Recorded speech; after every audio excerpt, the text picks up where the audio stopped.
A national holiday, is that what Remembrance Day should be? We talked to a federal MP who thinks so. Also, how researchers identify the remains of a Canadian soldier from the First World War. I'm Affan Chowdhry. Welcome to Globe Now. It is Remembrance Day, and in different parts of the country, it is a day off. But in 4 provinces, Ontario, Quebec, Manitoba, and Nova Scotia, it is not a statutory holiday. Federal NDP Member of Parliament Dan Harris wants to change that. He wants Remembrance Day to be a federal statutory holiday, just like Canada Day or Victoria Day. And he joins us now. Welcome, Dan. Thanks for having me. So tell me, how would this work? How this would work is the bill would elevate Remembrance Day to the same legal status as Canada Day and Victoria Day, making it on par with those 2 holidays. Now, it's still up to the provinces to decide if they want to observe it themselves. So in those 4 provinces, they would have to have legislation themselves that would make it a statutory holiday. Because that's the thing, it's not up to the federal government to decide, whether something is going to be a national holiday. It would come down to those 4 provinces deciding. Yes, I mean, we can establish it in the Holidays Act. However, it would only apply to federally regulated employees. Now, I mean, most of them do already have the day off because it is observed by the federal government, and of course, banks are closed. But telecommunications is an industry that operates as usual, so they would have to make adjustments. And how confident are you that those 4 provinces will go along? Well, in the case of Manitoba and Nova Scotia, they have already done something unique and different to their own provinces. In Manitoba, they're closed from 9 a.m. to 1 p.m., and Nova Scotia has its own Remembrance Day Act that outlines who can and can't be open. I'm confident that the issue is going to be discussed and debated in Ontario and Quebec, but I think it's too early to tell whether they'll adopt it because, I mean, it still hasn't passed federally yet either. But ultimately, the vision is a national holiday where all workers have the day off. And that brings me to a comment. Here's a comment from one of our Globe readers. I recall that a similar discussion happened in the 1980s, in Ontario at least. The general conclusion was that if the day were a holiday, then no one would actually remember why it was a holiday. What do you think of that? I think we just have to look at the provinces where it is a statutory holiday and to see whether or not things have improved there. Yeah. Anecdotally, in Alberta, I hear all the time that the services are getting bigger. Some of that may have had to do with the war in Afghanistan. Some of it may have to do with the fact that for a number of years we have been educating our kids better about Remembrance Day. And of course, it used to be a holiday in Ontario, and they stopped doing that largely because they didn't think kids were learning enough. And in Newfoundland and Labrador, kids actually learn about it for an entire week before Remembrance Day so that they then have the chance to go out and commemorate. I think it's important that every Canadian that wants the chance to go has that opportunity to go commemorate. And how confident are you that this will get passed?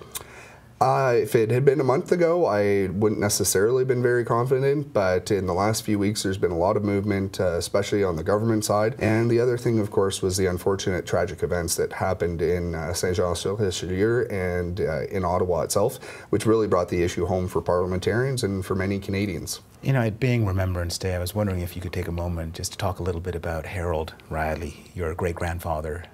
He is someone that is very important to your family, and I'm just wondering how his life shaped your life.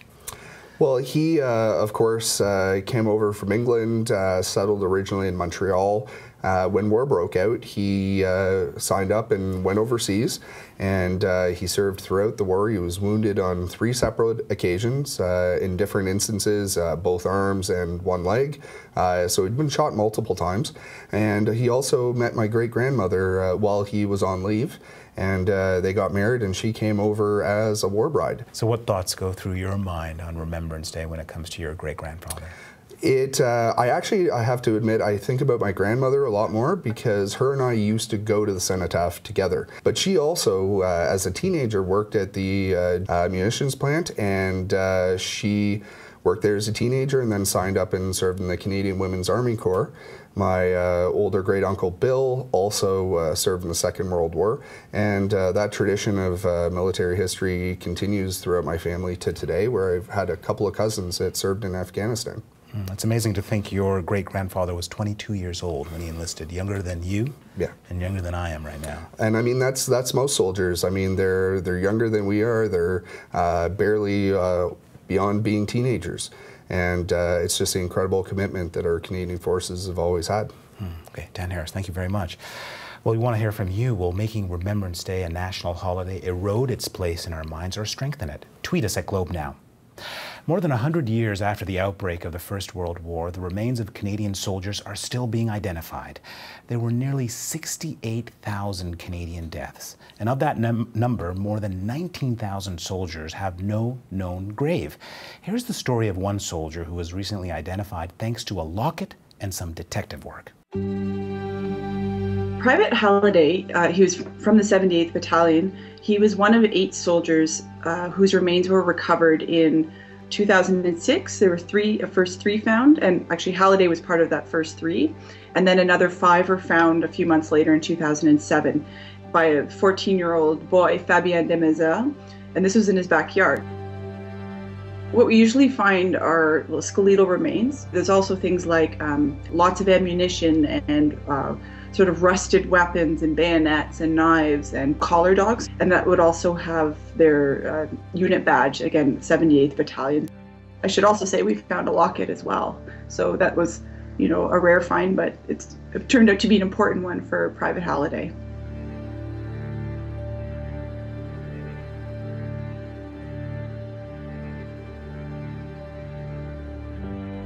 So this is the locket that was found, gold exterior, but again, very rusted together. We had quite a time of it trying to get it open. And inside there's one lock of hair, a piece of cardboard with this name, E. Walmsley, on it, and then on the other side, another lock of hair. So we were a bit stuck till I got a call from Jim Halliday, Sydney's nephew. We just kind of spoke, and I said, we still can't absolutely say we have him. He got on to talking about his family history and what his mother had told him about Sydney. And that's when he shared the story about his sweetheart. And when he told me her name, like I said, it was just great. It was like I almost fell over. It was wonderful. So he told me her name was Lizzie Walmsley. I think we can assume, one lock is Elizabeth's and one lock is Sydney's. He'll be interred. We're hoping next spring. We're still planning in a cemetery, which isn't too far. It's in the Somme, and it's not too far from Hallu. Members of the infantry, the Canadian infantry, will be burying him in a military service. It's really an honor, for national defense to be able to give that back to the family and to give that back to Canadians. That's all for today's show. Let us know how you're marking Remembrance Day and share your family stories and pictures. Tweet us at Globe Now. I'm Affan Chowdhry. Thanks for watching.